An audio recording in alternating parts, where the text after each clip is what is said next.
Era il punto di riferimento per tutti. Un grande cuore che metteva a disposizione degli altri proprio.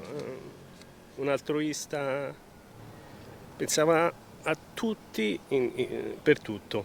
Era sempre pronto se c'era un problema a mettersi in prima linea e ad aiutare gli altri. Sono queste le parole dei colleghi che ricordano così Rosario Sannarico, 52 anni, napoletano d'origine, ligure d'adozione. Sarà la magistratura a stabilire le cause di questa sciagura. Il corpo risucchiato dalle condotte delle chiuse di Stra, il tentativo disperato dei medici di salvargli la vita con un lungo massaggio cardiaco. Sono state ore tragiche, quelle vissute ieri lungo gli argini dove i sommozzatori stavano cercando il corpo di Isabella Noventa.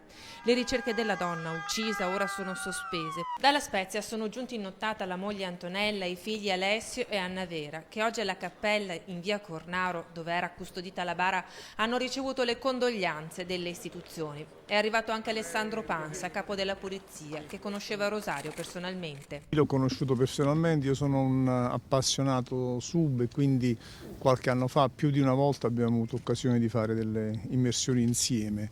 Poi l'ho incontrato anche in altre circostanze, era un uomo molto generoso, un uomo molto solare, molto allegro, che faceva squadra e che dedicata tutta la sua vita alla polizia da un lato e alla famiglia dall'altro. Era un orgogliosissimo della sua famiglia, era orgogliosissimo del suo nipotino e che quindi lascia un vuoto. Oggi il corpo è ripartito per la Spezia dove ci sarà il funerale. Una tragedia quella di Rosario che era arrivato a Padova con i compagni proprio nella mattinata di ieri per dare supporto alla mobile nelle ricerche del corpo assassinato di Isabella.